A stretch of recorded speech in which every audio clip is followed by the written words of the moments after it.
Assalamualaikum warahmatullahi wabarakatuh.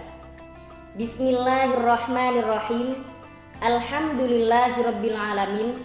Hamdan yuafi ni'amahu wa yukafi'u mazidah. Ya Rabbana lakal hamdu kama yanbaghi li jalali wajhika wa 'azimi sultanik. Allahumma sholli ala sayyidina Muhammadin wa ala ali sayyidina Muhammadin alladzi akraman nisa bi akhlaqih wa bi husni syari'atih. Amma ba'du. Hadratil mukarramin, para masyayikh dan para ulama rahimahumullah. Alhamdulillahirabbil alamin. Puji syukur kami selalu kami haturkan kepada Allah Subhanahu wa taala yang telah memberikan nikmat iman dan Islam kepada kita semua.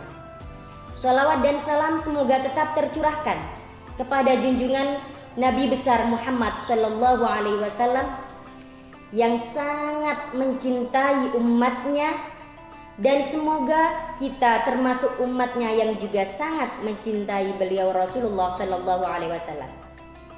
Ayyuhal mustami'in rahimakumullah.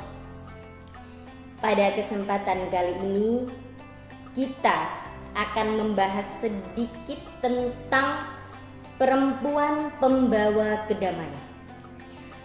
Di sini saya langsung tertuju pada sosok mulia di sisi Allah dan Rasulullah. Sosok yang baik, bahkan terbaik seluruh dunia. Tidak lain dia adalah Sayyidah Khadijah Al-Kubra, istri pertama dari Rasulullah sallallahu alaihi wasallam. Beliau Sayyidah Khadijah adalah sosok istri yang rela memberikan semua hartanya kepada Rasulullah sallallahu alaihi wasallam untuk kepentingan dakwah beliau. Asalnya beliau berasal dari orang yang kaya raya, orang yang terpandang, terhormat, hingga akhirnya beliau menjadi orang yang sangat tidak punya, bahkan yang dimakan pun tidak ada. Beliau Sayyidah Khadijah juga sosok istri yang mampu memberikan kedamaian, ketenangan kepada Rasulullah sallallahu alaihi wasallam. Pada waktu Rasulullah didatangi malaikat Jibril untuk memberikan wahyu yang pertama dari Allah, Rasulullah merasa takut, Rasulullah gemetar, bingung.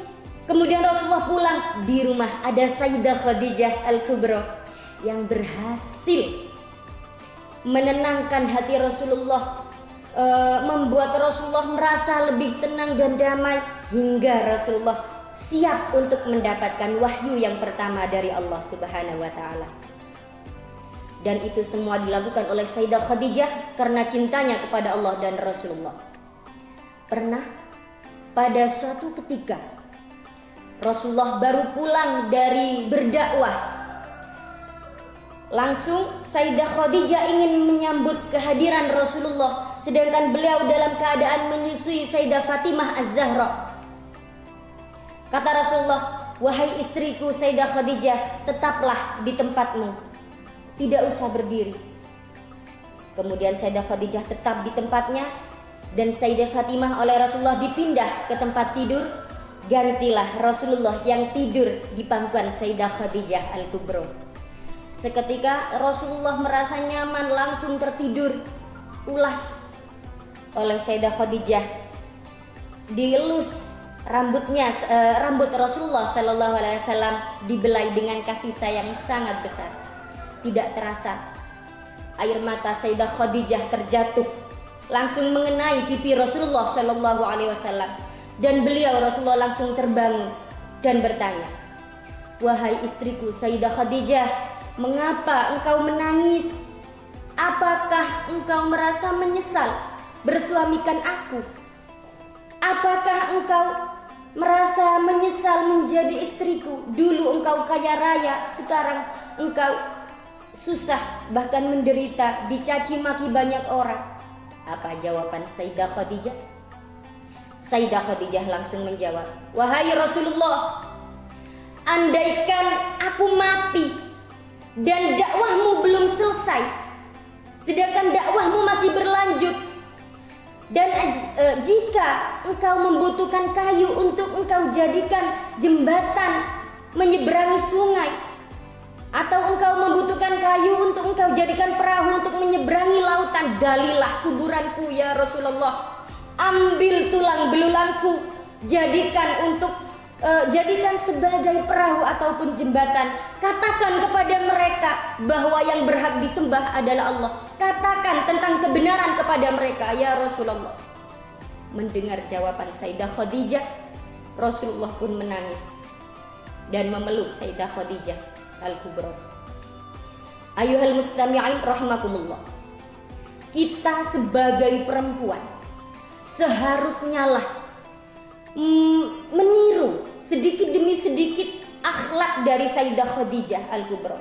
Kita mulai dari lingkungan terkecil kita, dari keluarga kita masing-masing. Kita berusaha menjadi istri terbaik untuk suami kita. Kita berusaha menjadi ibu terbaik untuk anak-anak kita. Kita didik dengan ajaran-ajaran syariat dari Rasulullah Shallallahu Alaihi Wasallam. Andaikan semua perempuan yang ada di dunia ini mewarisi sifat dan sikap dari Sayyidah Khadijah Al-Kubra, saya yakin dunia ini menjadi aman, damai dan tentram. Semoga kita bisa menjadi perempuan yang bisa memberi kedamaian kepada semua orang-orang yang ada di sekeliling kita. Dengan akhlak yang mulia, dengan ilmu yang kita punya, semoga kita bisa dan kita harus berusaha. Semoga bermanfaat. Terima kasih. Wassalamualaikum warahmatullahi wabarakatuh.